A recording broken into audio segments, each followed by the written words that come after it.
Hello and a warm welcome to this CNBC Africa special debate. I'm Nozi Pombanjwa.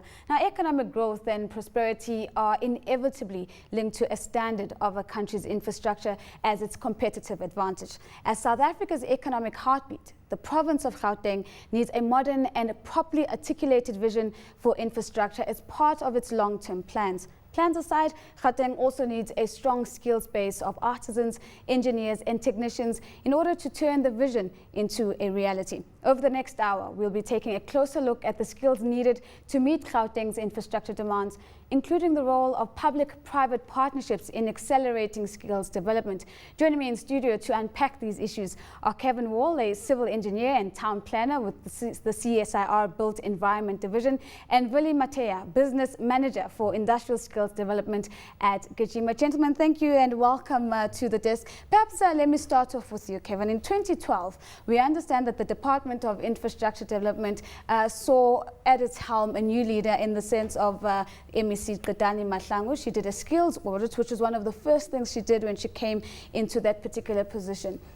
From where you sit, what do you think were the findings? If you were to imagine the findings of that skills audit, what is your view of the shortage or deficit of skills that we have to take forward the province's infrastructure plans? Bearing in mind that I have not in fact seen the skills audit. Yes.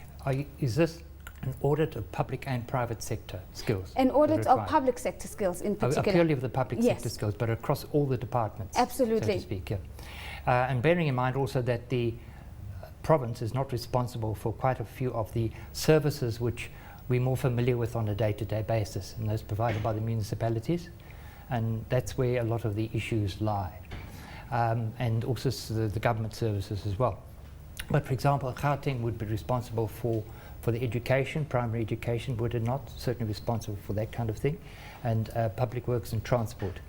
I would imagine that she found that there is and this is purely from our knowledge of what the rest of South Africa is like, or part of the rest of South Africa like. I would imagine that you would find that there's an overall skills deficit. That doesn't mean to say that there are not people occupying some of the positions, but some of them don't necessarily have the skills which are required. And particularly what we're finding in other places is at kind of the very, very senior level and the high technical specialists, that there's a shortage of those. But also down at the lower levels, we tend to find that there's a lot of people, but there's not the supervisor who can ensure that they are getting mentoring on the job, which is so essential, and they're not getting direction on a daily and weekly basis as is necessary. As I said, I speak without the knowledge of what that particular one, but that's what we've been finding in some of the other provinces, some of the other sectors, particularly in municipalities. Yeah. Let's talk about the skills shortage at a municipal level. Perhaps, Willie, let me come to you. I mean, you work specifically looking at human capital management for many of your clients, and some of these clients being government departments. What does that picture look like at a local municipality level? Nozi, I think on a local municipality level, there's a big shortage of real skills. Now, if we talk real skills, we also talk not persons or people who completed their training programs from university or University of Technologies, or even the FET colleges. They also need a lot of experience and practical exposure. Now, that is typically what we need in the country. A lot of skills we've lost due to whatever reasons. Yeah. But it's quite important to bring that skills back. So however we have a lot of educational drives to uplift the skills level of candidates, they still need exposure. So your partnership with the employer, which is in this case the municipalities, I think it's very slow and slow moving, and therefore people don't get the necessary exposure and experience. Could I weigh in on the municipal issue, because it's a particular area of interest, and possibly the best way to introduce my little mini contribution is to quote Trevor Manuel. Now, last week when he visited Madibeng, and his comments afterwards, he was widely reported as saying that to deliver services, and of course there's been all the protests and so on about delivery of services, there's two types of skills that one needs, capabilities. The one is the developmental skills set and capability, and the other one is what he called the capability skills. And as far as developmental is concerned, the way he defined it, bearing in mind that in his previous life, he was a civil engineering technician, so he thinks, no, what engineers do sometimes. He said we've been very good in building the infrastructure, develop the infrastructure, delivering that. But what a lot of the people at local level don't understand, or they don't appreciate, or they don't think it's a high priority, is that if you build a pipe, you need to deliver water down that pipe. Just simply building the pipe is not delivery. You need to have that water coming down that pipe clean, fresh and pure 24/7 and available to the consumers. And that's where, and he was talking about Medibing specifically, and he's been quite blunt about it, that they failed, as the capability has failed. And but we're finding that, and when I say we, the South African Institute of Civil Engineering as well, because the CSR and SAICI, South African Institute of Civil Engineering, we've partnered a couple of times now with a National Infrastructure Report Card on the condition of infrastructure nationwide across a whole range of sectors. And what we're finding is that there's disturbing absences in many, many areas of skills, and the application of those skills and the incentive to use those skills. And I've been part of a study that specifically of the water sector recently, and looking at a number of municipalities and water boards and others like that, very specifically in the water and sanitation sector. What is being found is that in the many municipalities responsible for water services delivery, there's, first of all, the organogram is wrong to do what's supposed to be done. They don't have the right organogram. Is that because there's a lack of understanding in terms of how to structure the skill set that you do have at your disposal? Well, exactly. No, it's in terms of lack of understanding of what is needed to do the job. Okay, so start with that. Okay. Secondly, there's a lot of vacancies. Yes, my goodness, especially at the higher levels, lots of vacancies. And then thirdly, a lot of the people who are occupying the positions, they just don't have the right skill sets and all the right supervision. Let me interject. Really, this would clearly be what your mandate, if you were working with the government department to pick up some of these issues that Kevin has raised, the inability to plan sufficiently, the inability to align the skills with the need that you have. Let's talk about public-private partnerships. Are these the answer to getting some of these gaps plugged? It's definitely part of the answers. If you look at the partnerships at this point in time, the lack of the management in government, and in this the case Gauteng's government, to set up these partnerships, to make the funds available, to get the right people to support these youngsters that go through training. That's all blockages, and there's quite an immense amount of blockages. So many times some of these projects have been identified and defined, but in order to make it work, 12 months, 18 months expire. But where's the key issue? Why is it that we have identified the projects, we have the young people who are unemployed to a large extent wanting to work on the projects, and yet it's just not gelling together? What's wrong? Well, what is really we're battling currently with is to get the tenders through. In other words, a lot of tenders go out, you do the tender, you make the recommendations, but somehow government just don't make that decision to let the funding flow and make the project going. So that's really a serious blockage that we need to address. Kevin, why do you think we're seeing this inertia with the procurement process and throughput of tenders? How long an answer do you want? I mean, the briefest one you can give me. My favorite hobby horses. Okay, let's be very, very brief indeed.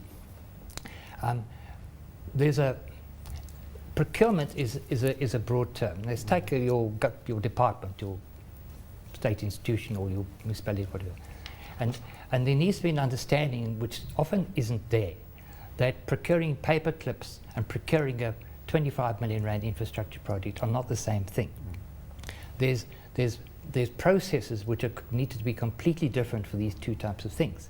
And in fact, we and others have put forward proposals which I understand National Treasury is taking very seriously and has decided to go ahead with, to separate out. So there's a different procurement. So the people that are looking at paperclip procurement and all that kind of stuff, you know, they need to have, sometimes there's a technical input which is required. If you're dealing with the sewage works, it's not just the cheapest sewage works to buy. You need somebody on that panel, you need expertise from municipality, wherever it is, who can say to you, no, look, this proposal that's being put forward is in fact not going to work, or it's not going to work, This other one is maybe more expensive, but in the longer term, it's going to pay off because it's more likely to work. That kind of expertise needs to be applied to procurement a lot more than it is, you see. But then also, the other side of it, you talk about battling to get stuff done, is that when the private sector is then brought in to do certain things, please, governments, will you pay your bills on time and in full? I mean, we got a lot of small contractors, micro contractors down in the Eastern Cape. And for the clients, government departments down there, provincial in this case, to pay in 30 days seems to be absolutely impossible. If you're a small contractor and you've got people to pay salaries, 30 days you're not paid, you die. So before we get to the post-mortem and the funeral and the death of the small and medium-sized enterprise that Kevin is clearly quite passionate about, and I think it's very important that we talk about it, he touched on a rather important point, and maybe Willie, you can pick up on this. It sounds as if even at a department level, there is a gap in terms of technical expertise, contracting expertise, and expertise that look at risk management. No doubt, very important factors for any public or for any private sector company wishing to get involved. Absolutely. If you look at the process currently, I think the panel sitting together, I very seldom find technical people involved in that.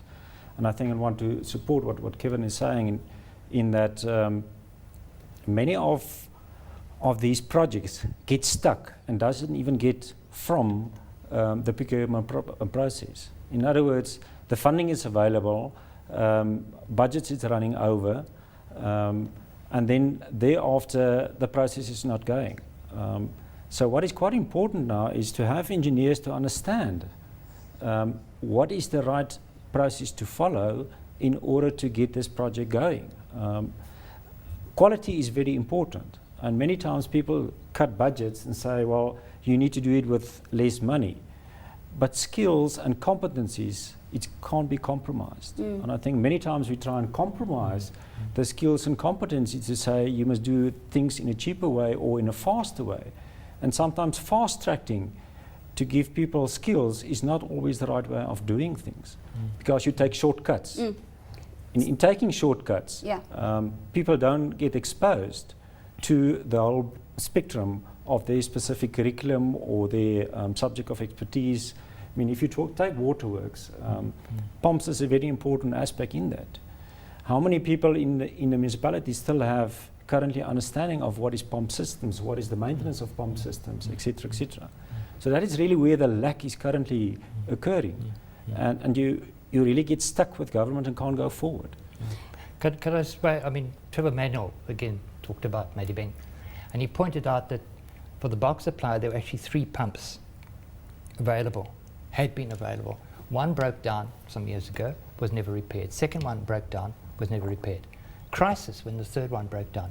Unexpected crisis. Come on, says Trevor Manuel. It can't be. And that's simply because of the lack of understanding of the systems which are involved. Before we paint, Willie and I paint maybe too dire a picture, by the way, to say that there are some superbly run municipalities or departments of municipalities and various other departments around. Let's just say that. If I can talk about procurement, go back to that, and about the delays, triggered by something which happened to us that we weren't happy with. I did some research a year or so back into engineering projects, bulk capital works, new stuff, big projects. How long does it take, on average, from the time that the tender, closing period for tenders, and the actual appointment of the contractor? How long does it take and I surveyed a number of large urban entities, metros and that kind of thing. Now, bearing in mind all of these, it's the same set of regulations, exactly the same set of regulations. So that is clearly not a factor. The worst, on average, was 7.5 months from the time of tender closing, and the best was 7 weeks. Now, it's the same set of regulations, and it's all about the internal control systems and about there's a scheduled meeting of the bid committee, and it gets cancelled, and the next one is in a month's time, and this kind of thing going on. Whereas the other crowd, the best crowd, it's cancelled, we have it on the Monday. So let's, you've raised some very important issues, and then ones that I no doubt the MEC would like to take on. I'm going to park those issues and allow her to take them on. But perhaps before we do that, let's quickly redirect our conversation and go back to skills. And I particularly want to ask the question whether we are investing in the right type of skills, where there have been initiatives, whether it's the Extended Public Works Program, whether it's the National Youth Service. Is South Africa focused on what they should be focusing on when it comes to investing in skills? When you say the right type of skills, right in what sense? Right in terms of what's needed. Okay, fine. Now, what's needed, let me just take two possible, not benchmarks, but two ways in which you can regard what's needed. First of all, what is needed in terms of doing the job? But secondly, we have an unemployment problem that is massive. National Treasury has documented the extent to which people who've even gone through the schooling system or part of the schooling system actually will not benefit from further training because they haven't got enough skills from the schooling system to enable them to be trained in anything which is conceivably useful. Yeah. So we have that kind of a problem. And we're supposed to be inventive people at the CSR. And without any effort whatsoever, we said, what about infrastructure maintenance? We have a massive need for infrastructure maintenance. Massive. We're under maintaining. It's really not very good, not good at all. We have a lot of people who are not skilled across the whole country. We hear the ministers talk about infrastructure development will create lots of jobs. Yes, for 6 months, maybe 18 months if you're lucky. The people are then trained. Yes, they've been trained, but then there's not another job. There's not another project. Maintenance is a job for life. We reckon a few 100,000 jobs can be created across the country for maintenance, even if it's only a 2 days a week job here and a 3-day week job over there. And there's infrastructure across the whole country wherever it's been built. So it's not like there's a big project here for maintenance. No. It's across the whole country for all time. And a lot of the skills required for maintenance, actually very low skilled people can be trained in those skills. We've worked on that ourselves. On the point of maintenance, and that perhaps being the sustaining factor or the sustaining answer that we are going to be looking for, let's take a pause and let's take a short ad break. And when we return, we'll be joined by Gauteng Infrastructure, the MEC of Gauteng's Department of Infrastructure Development. We'll see you right after this.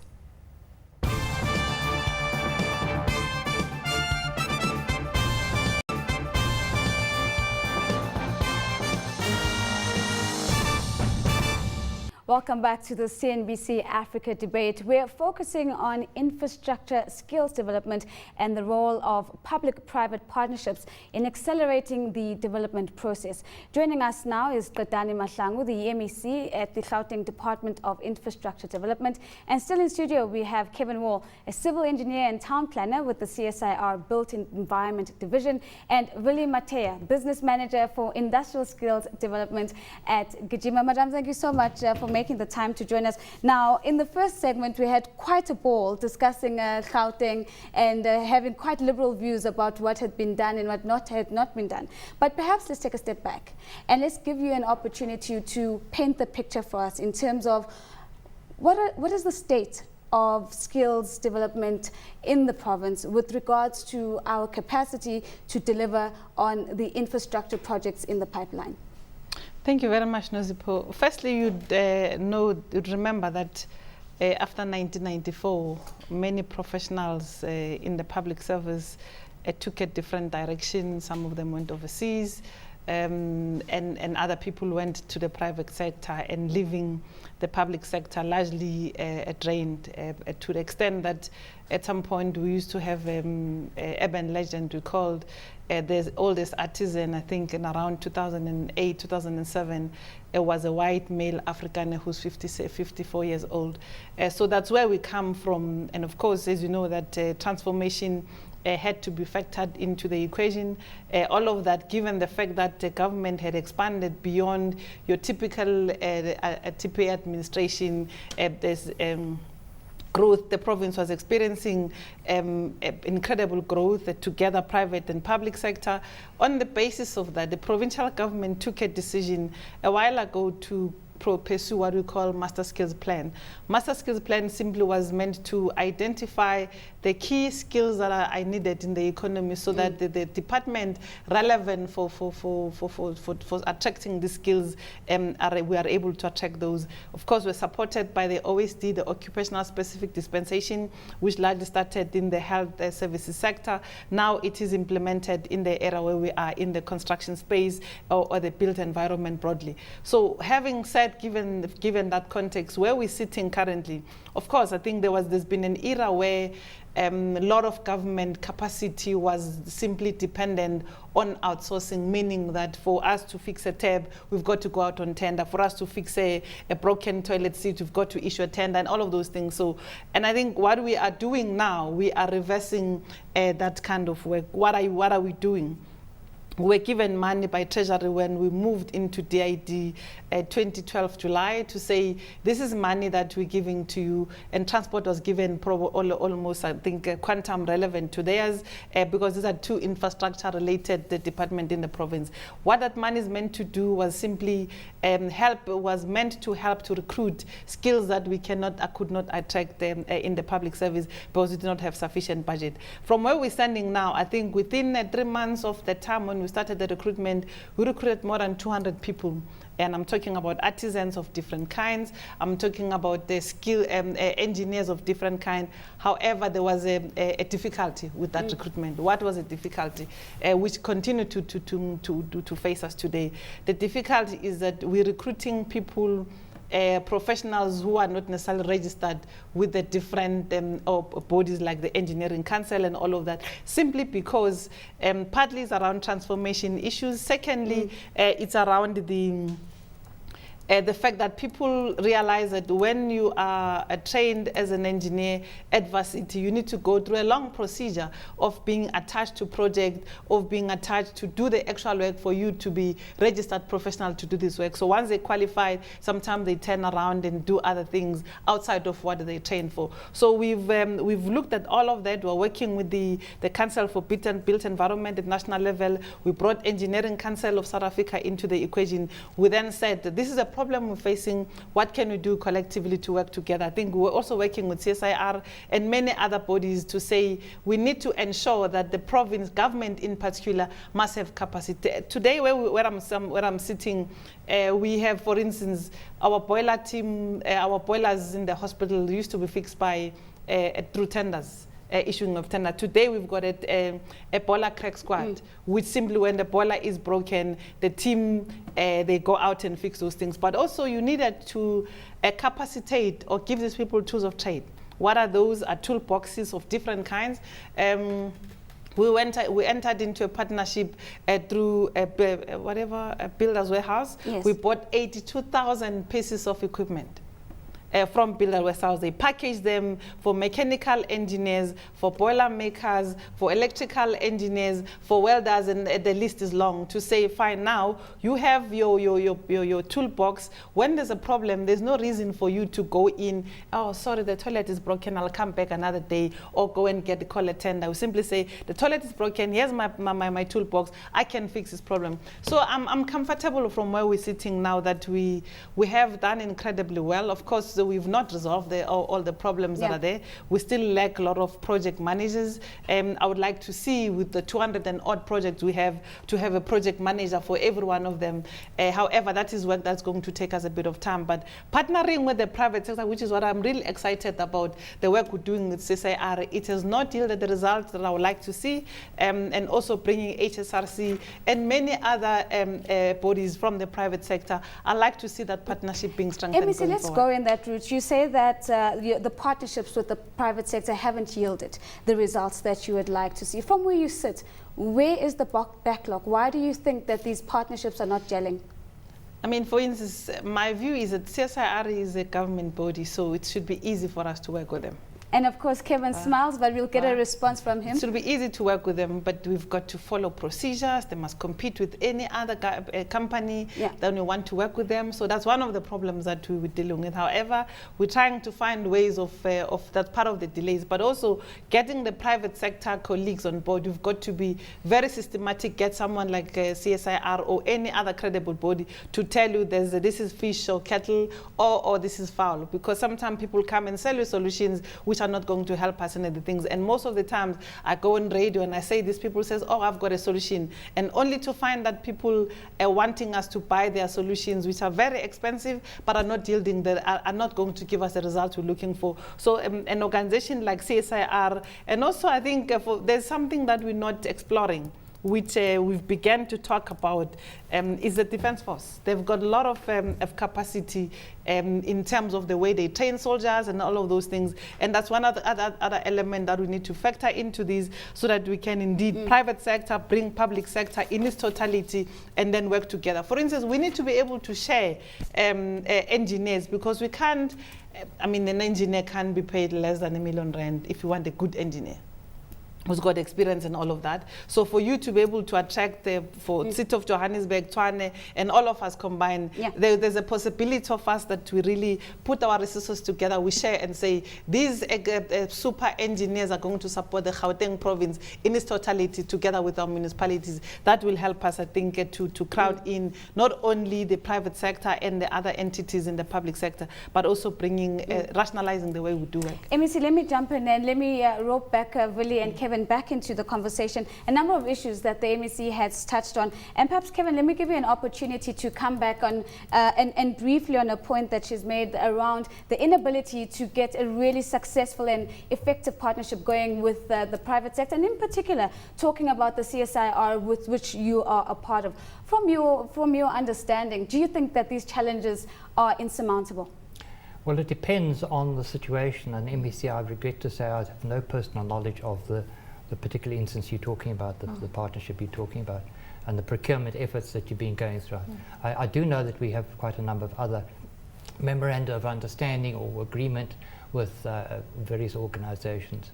And bear in mind that we're not really skills trainers, but we do provide a lot of technical expertise in certain specific areas, and we are being asked by a number of other public bodies to provide specific assistance with specific things in which there's technical expertise, like innovative building systems is one particular example. One of the key discussions we've also had just before you arrived, MEC, was looking at some of the challenges that the private sector had, and in particular one that was raised was the procurement process and the turnaround times in the procurement process, and in particular the inability of government to pay on time, and this in turn having an effect on small and medium-sized enterprises. I'm quite certain this is not a new challenge that's been brought to you. What are you doing about it? If there's anything that gives me sleepless nights, is the payment of service providers on time, because not only does it negate the work that we're doing in driving transformation, but also it kills the very same SMMEs that we want to see prospering and growing and all of that. I mean, for an SMME to be given a project of X amount of money, they need to put together a skills plan or a skills details as to who's going to be supporting that. The more you do not have a consistent cash flow into those projects, you're causing people, companies into a lot of difficulties. As I said, I think we're working well with MEC Comfort to work around these issues, but it's not going to be a solution that will be resolved today or yesterday. I think we're going to be, we need to do a lot of work to ensure that our systems are such that we are able to pay service providers on time. But specifically, I think on the skills matter for me, for instance, if you look at a project like Gauteng, we were able to attract overseas, South Africans would move overseas to come back and work on Gauteng. I think the more larger project scale we have, the better and the ability for us to attract South Africans who are all over the world now. Because of the economic recessions, those economies are not doing well as they were supposed to or they were doing before. There's more than a willingness for them to come back and be based in South Africa and do actual work here. And I think the work from Mrs. CSIR, for me, I see them as mentors providing mentorship. I see them providing actual support to the younger engineers and people who are candidates, because that's why we're attracting candidates more than those who are qualified and all of that. And I think for me, the MOEs indeed do exist, but we need to ensure that they help us to yield the results that we're looking for.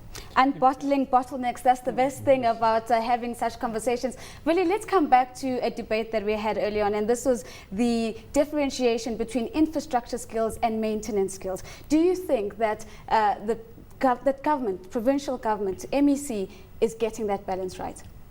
I don't think that balance is at this point in time in the correct order.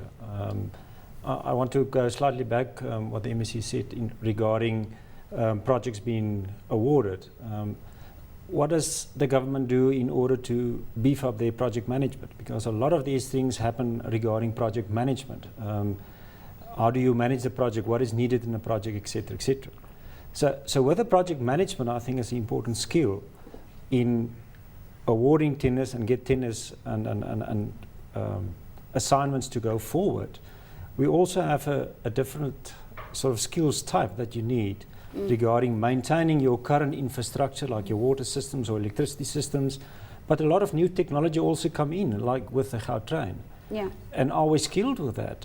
What do we do in order to maintain those new technologies versus the old technologies? And I think that's quite a challenge that we have currently to balance that. MEC, let's go back and perhaps look at another balancing act that has to be met. And one is the mandate that one has to meet in terms of employment and job creation. And the other hand is attracting the right kinds of skills and attracting the right kind of capital from the private sector to make many of these projects work. Now, at a provincial level, we often hear about the extended public works program. What are you going to be doing differently from here on to ensure that you meet the targets both in terms of employment creation but also attracting the skills? Are you going to be introducing new programs or new projects? What are you going to be doing differently? Thanks. You know, there are lessons to be learned on how not to repeat the mistakes that we've committed before. One of those lessons, we're going to use Zola, the Jabulani Hospital, District Hospital, and Natalspruit to help us improve better going forward. The project management, and I've spoken about openly about our difficulties not to have, project managers for every project. Currently, the gentleman who's Alex, who's a project manager for Jabulani, is a project manager for Fathers Fangalisos Mkaja, which is a secure care center, is a project manager for Boipatong. These are projects in 3 different regions in the province, right? So you can't expect that person to, first of all, to ensure that the contractor is on time, they do work, the volumes, the things that they claim that they've delivered are delivered, and then all of that thing, and they also certify that indeed work has been done. So one of my desire and wishes really, depending on resource constraint, but even if there's resource constraint, we'd need to find a way of dealing with it, to have at least about a project manager for a person attached to a project, even if it's on contract basis, for a duration of the project, to say your employment with DID is going to be for the lifespan of this project. If it's 2 months, you're going to be a project manager for 2 months, and we hire people on the basis of that. I think that's the first thing that we're trying to do, and I'm told you the processes are at an advanced stage to help us to do these things. Secondly, the issues around not only a project management, the planning of projects. You need to plan properly for projects for you to be able to deliver it on scale, on time, within budget. If you don't plan properly, you end up with Zola, Jabulani challenges, Natalspruit, and many other projects where things have gone wrong. There's variation orders which are not authorized. Anybody and anyone can tell a contractor to say, I need an exit, not here. The other one come and say tomorrow, no, sorry, I need a theater. Other one says and do this. So planning and knowing what the client wants and signing off on those things is important, as well as a project management. I've spoken to that. The third aspect on the skills, maintenance skills that you require for maintenance processes. My view is for any maintenance to succeed, it has to be artisan-based. You can't have a maintenance program that is not anchored by artisans. And of course, I'm not an engineer or any of those things, but I'm told that if we are to really get our artisans of all types, from mechanical, electrical, and whatever, boilers and whatever, boiler makers, all of them in line, and ensure that they've got tools of trade. When they're supposed to be in place X, they're in place X, not in place Y, because they don't have cars, and all of those will get our things right. We've got a maintenance plan, plan called 24/7, 365, and it's anchored about with artisans of all types, largely based in hospital. We're now supporting the education, schools, and blocking number of challenges. The third one, the fourth issue you've raised around EPWP. Our maintenance plan is linked to the EPWP. What are we doing? For instance, you go to Gauteng Hospital in somewhere in the Western. There's a tap that has been broken for a while. And many other things that are going wrong in the hospital. And you only have probably 3 or 4 artisans that are well trained, qualified in the hospital from our teams. Instead of getting these EPW people just to work for the sake of working, you attach them to the artisan. To do of whatever skills, depending on their appetite to learn. So that's what we're doing. And then we attach them to that. Those who express and who demonstrate the ability to learn more and wanting to build a trade in plumbing, in whatever else, then we know that we're going to be able to put them in the pipeline of the work that we're doing. Not only are we doing that, we're also, for instance, taking work that normally can be dealt with by people who do not require a lot of technical skills and whatever, like ash removal, and then many of those things, those that we give to people who are not skilled. That's why our EPWP thing, government properties, the grass is this long. What do you do to make sure that you get people, not only on part-time basis, that their job is to make sure that grass is cut at any given point in time, so that you do away with criminal activities there, and so forth and so forth. So there's a comprehensive EPWP plan that we've come up with. Not only is it talking to short-term job creating a job opportunity, but in some instances it's giving people a decent income and a decent job. Of course, it's dependent on the people who are going to subject and assist them to get further training as artisans, depending on their appetite. And lastly, the point I just need to make, that we've identified people who've demonstrated the desire to not to be general artisans. We don't have lift maintenance people. We don't have those. I mean, I think private sector, if they have, there are very few. The boilers we now have at the team.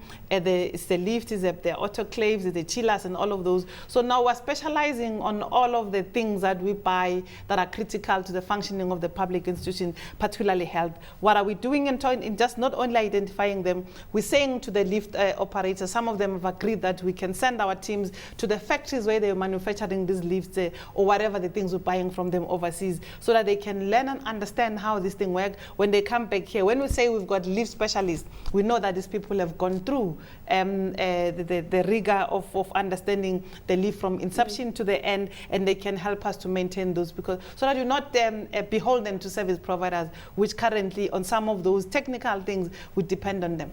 Let's talk about the business environment, and I think really you will respond. I see you have an issue that you want to take on, but perhaps once you do that, let's also talk about the incentives for business to get involved and be part of these public-private partnerships. Are we getting that recipe right? Are we making it attractive for private sector to want to roll up their sleeves, get their hands dirty, and move the country forward in terms of skills development?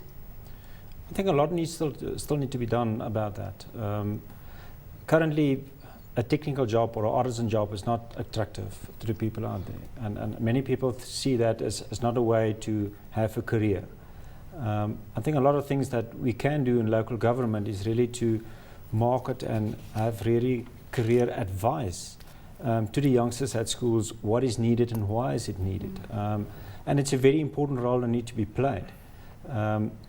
Secondly, I think the question I want to link to that is, MEC, you referred to the skills audit you had. Typically, what type of targets are you trying to achieve in order for instance, artisans in the next 5 years? How many artisans would you like to train? Because that becomes a plan by itself of how you transfer certain skills and where you transfer them. We know that the hospitals and the water plants and all that is not maintained as it should be. And the skills in those areas are very low. Maybe your response. So if you were to take together the 24/7 project, EPWP, as well as other initiatives that are probably falling under your portfolio, and consolidate these numbers, how far are we from meeting the targets that you've set for yourself? We're very far, because we also have a lot of people in the system who are old and who needs to be get out of the system, and of course you can't wish them away. As long as they're productive, they've not reached their pension age, they've got to be in the system. However, in terms of the specific numbers, I mean, the ID currently stands at about 1,500 people or so that are simply in the maintenance team, and half of them are not necessarily people who are, as I'm saying, they're old, and some of them needs to be retrained and all of that. So, I mean, we've got the critical mass. I mean, Chris Baragwana, which serves some parts of Soweto and other hospital around there, has got more than 500 people of different kinds, and some EPWP people are linked there. If you were to say you want to have a functional department of infrastructure in the province that does maintenance well and extremely well, and then all of that, do project planning and all of that, you're talking about, you're going to need about not less than 1,000 new artisans in the system. For instance, the new Zola, the Jablani hospital is a new hospital. We've got stores there that must be maintained. You need artisans so that the hospital doesn't fall back from maintenance. From day one, there's someone who's going to maintain that hospital and all of that. I think the other difficulty that we've had in the public sector is the resource constraint. My desire maybe is to say we'd like to see 1,000 artisans, but you're not going to realize them in one year. No. You've got to probably look at the MTF, which is medium-term expenditure framework, and say over 3 years, maybe we can recruit every year 200 people. And when you recruit 200 people, where do you base them and all of that? And also the ability, whether you're going to find them in the system or not. And if you find them, what age and all of that. As you correctly stated, that I think the difference between now and the things that we need to do going forward is to ensure that your ESCOM type, your Transnet type, and all of those help us to train those artisans in their numbers. And I think it will help us going forward to make sure that these numbers are achieved relatively well. But I think over the 3 years, in the next 3 years, we need not less than 1,000 just in the province alone, let alone municipalities. Probably if you talk to all of that, you may be talking about more than 2,500 artisans that we need just to support the public sector. MEC, you've mentioned a number of state-owned enterprises, but if we were to look and go back to structured apprenticeships, which used to be a part of the business landscape in South Africa, is there no opportunity to revitalize that particular model to add to whatever the state-owned enterprises are contributing? I think that has been done or is in the process of being upscaled. We're working very close with the Minister Kigaba and his team to ensure that revamping of those colleges also supports the work that we're doing in the public sector. But I think we're going to just need we need to do more work in ensuring that the strategic partnership between the SOEs and the private sector, that we should not forget, because you continue to have a private sector, and just let me just throw the cat amongst the pigeon. The difficulty here is that you have a private sector that's doing exceptionally well locally and overseas. When you go to number of sites that are largely delivered, projects that are delivered by private sector, the appetite to employ local South Africans is very, very less than as opposed to the appetite of employing foreign nationals, of course, who are skilled and all of that. And some of them may not be skilled for general manual work and all of that. And I think that's another matter that we need to come back to, because it continues to haunt us when we have got difficulties of socioeconomic challenges that South Africans are faced with, and this is not a local problem. If you look at the UK today, you find for local citizens fighting about that we want the work for the British to be for British and all of that. So I think the private sector must also help us and come to the party. And if we do not work together, we'll continue to have this disjuncture of having government wanting to continue to drive employment, but the private sector, particularly in the construction sector, and see themselves as bystanders. They can do as they please, and particularly around employment employment and who gets employed in this project. And by no means am I suggesting that foreign nationals should not be employed, but you must try to strike a balance that you do not tilt the scale to favor the other over the other ones, because you're creating a conflict unintentionally. We will definitely come back to the labor issues. Let's let that point cement, but before we come back to it, I see Kevin has been religiously taking notes for quite some time. Kevin, we don't want all your notes, but perhaps let's get some of your more salient responses. The notes are simply because what the NBC is saying is of such great interest. So quite a number of the issues I would like to pick up with you afterwards, if I may. Yeah. But NBC, you were talking about the partnerships.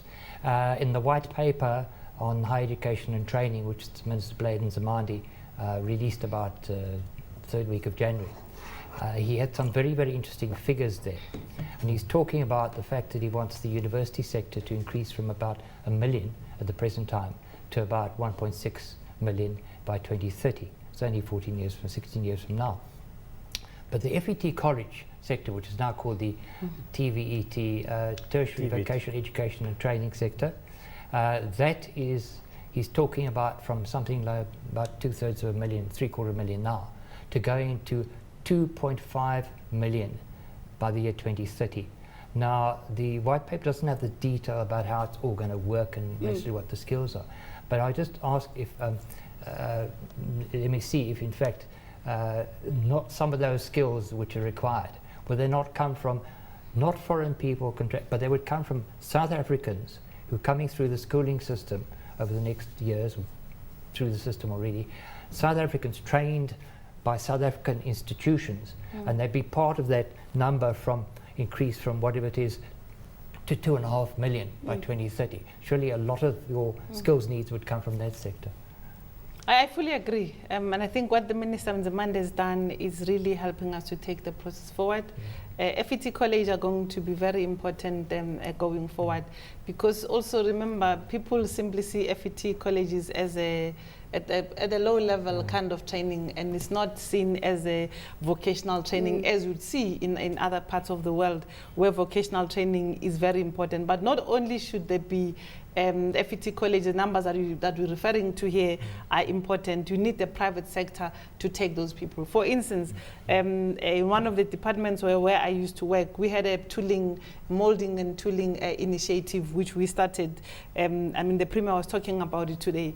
That has trained more than 300 people, that tooling and molding. And partnership with the FET colleges in Ekurhuleni with the molding and tooling initiative industry. So that works better if you've got the industry players coming into the party, working with government and the relevant players into the equation. So the FET colleges numbers are very important. However, it's going to depend on the private sector and their appetite to work with government. As I said, some of the initiative we already know that they're succeeding because the private sector has bought into it. And I mean, we used to sit in endless meeting with the tooling and dyeing association to look at these things, which college is good, which one is not good, whatever, and which resources do we attach to what. And that on its own, I think for me is important. So we need to ensure that the private sector come into the party to say, if we look at Turkey, you've got these FET colleges, like some of them are linked to the different companies. You know very well, as you come out of this college, company X definitely, as a matter of fact, is going to employ those people. And we need to get to that point. And I mean, just take it as an example. And there's many other such companies in the world that have got such a successful FET college, kind of vocational training that helps to build the skills profile of the country. And this artisan-based maintenance, not only in the public buildings, but in the whole of infrastructure as a whole, requires artisans in their numbers for them to do this. And for us to be able to get there, you need to recruit young people to be artisans and to have appetite in this. As to how you're going to make them juicy, it's something that we're going to need. Well, juicy relates to my next question, Kevin, very briefly from you. Do you think that FETs, or the new acronym that they're called now, they just are suffering from a poor brand image, and it's a matter of changing perceptions and a little bit of tinkering in terms of structuring and content? Well, the Minister Nzimande is frequently reported as saying precisely that, but he's also reported consistently as saying he would like to see that, well, FET colleges was the term, are going to become the institution of choice for school leavers. Let's come back to the contentious issue. Sorry to cut you off there, Kevin. Let's talk about labour. MEC, when we hear the rhetoric, whether it's from unions or newspaper headlines about calls for minimum wages, when we look at what's happening in terms of the strikes in the platinum industry, do you think that this is making it even harder to entice the private sector to come on board and partner with you in some of these projects that have a very clear developmental mandate at their center? I mean, well, from what I understand about the construction sector and the built environment, the rates for labor rates are gazetted. And there's no reason why people should pay rates that are below, and at most you'd expect people to go out and probably pay better than that in ensuring that you in delivering infrastructure and also just employing the locals in those areas. There's no reason to build a school in Atteridgeville and you bring the whole labor outside of Atteridgeville, take them from Soweto to wherever else. That's important. The second issue really is about building a trust between government and the private sector. And also conversation that are meaningful. How do we build that trust? I mean, for instance, the construction sector, when there's a specific problem in a specific area, we need to ensure that we deal with it, to build a relationship between those who are doing work for you on your behalf, like the construction companies we hire, and vis-a-vis the workers. Also, you need to clarify certain things. What are the do's and don'ts for those who will be working on those things? And one of the difficulties is, for instance, some of the projects that we had to get involved with delivering, you get a community leader to say, I'm entitled to X and Y and Z and Q to bring this and that labor. Whether that labor they require to build to bring into the project has relevant skills and expertise, it's immaterial. All they want to see that people must be employed. I think building a relationship with business, consistently building the trust is going to help, whether you do project by project or we're doing it simply by looking at how business structures and engage them on those things. But there has to be a trust between government and the private sector. We've got about 5 minutes left, so I'm going to go around the table and get final comments. I'll allow you, MEC, to have the last say, so I'll end off with you. But really, in your final comments, if you can also just glean some lessons from the work that you've done with Medupi, which has been in the headlines for much of the wrong reasons, and what you think that gleaning can contribute to this conversation. Definitely. MEC, I think if you look at the Medupi project at this point in time, there is real partnerships between a number of parties. So it's a private in the sense of the role that Kajima played to recruit and select and train and coach the youngsters, where we then have a very formal relationship with the employer to take them through their practical exposure and bring them back for their final training until they achieve their artisan status. So I think it's a very good model of working with FET colleges, in this case a very specific FET college, but also giving continuous feedback and say certain things are working and certain things are not working. And I think those are the things that we currently really need currently seriously to look at. The expertise are there, and sometimes we duplicate, or sometimes we miss certain things, but by integrating it and using that as a good model, we can compare that to any German model or Spanish model or whatever. We can compare that and say, well, we can also train artisans that we can export. And maybe that's something we need to look in South Africa, not just train for our own needs, but can't we export artisans to also work in the world out there? Kevin, perhaps in your final comments, you've got just about a minute, if you can also just touch on the need to revisit our current understanding of public-private partnerships. Yes, fantastic. By the way, I just want to say that we have excellence in this country. This is drinking water from the tap. There's not that many countries in the world where you can do that. I know you can't do it throughout South Africa, but there's a lot of public sector excellence. That's public sector. Yeah, some points if I can raise them. The one is that, again, bang the drum about maintenance. Every bit of infrastructure which is built has to be maintained, and that's a heck of a lot of jobs, and a lot of those jobs, MEC, I was saying before you came, can be done by people with low skills with a fairly minimal amount of training. Secondly, there's a lot of models out there, and we've got some particular models which we've been working with on using the micro sector, micro enterprise sector, local people to do local jobs which also cuts down the amount of travelling and transport and is locally procured. Thirdly, I do believe that where there's a will, there's a way. A way can always be found. And then finally, it's not just about the people with the skills, the technological skills and so on, but it's also about systems which need to be in place. And the technical guys can do their job, but you need the finance people, you need all those kinds of people as well to ensure that the procurement takes place, the payments take place and so on. So it's a whole integrated system. And a chain is only as strong as the weakest link. And if finance people are not there, the technical people can't do their job properly. Right. MEC, your final comments, and perhaps as you reflect on some of the points that have been raised, if you may also just touch on your prospects and the confidence that you have right now in the government, in its ability to get the targets that you've set for yourselves within the required time frame and to deliver on the projects that we anticipate will drive economic growth. Thank you very much. I think the first point, really, I would agree with the two panelists on their concluding remarks, is to say that going forward, we need to plan better. Plan better for projects, execution, that will be better value for money. Secondly, is the issues around the supply chain that has been spoken to, which is again essential to ensuring that people have confidence in the system. They don't believe that, oh well, these projects are designated for X and Y, Z and Q, I don't have to bother and whatever. So I think building confidence in our procurement system in government is going to help a great deal. I think I just do not know how to say this, but we need to find a fancy or a very decent way to attract young people to get into the artisan training en masse, so that we can not only train for the local market. I mean, in Africa, there's a dire need to supply technical skills. And if we were to really do that from South Africa, and we've got that base to be able to do that, and the capacity and the will. I think lastly, the partnership for me are going to help us to get out of this, and we can only emphasize that partnership is going to help us to work together and learn lessons. South Africa has got the immense abilities, from skills as well as the ability to do things. We've demonstrated with the World Cup and others, and I see no reason why we can't do the same, have the will and desire to do that work going forward.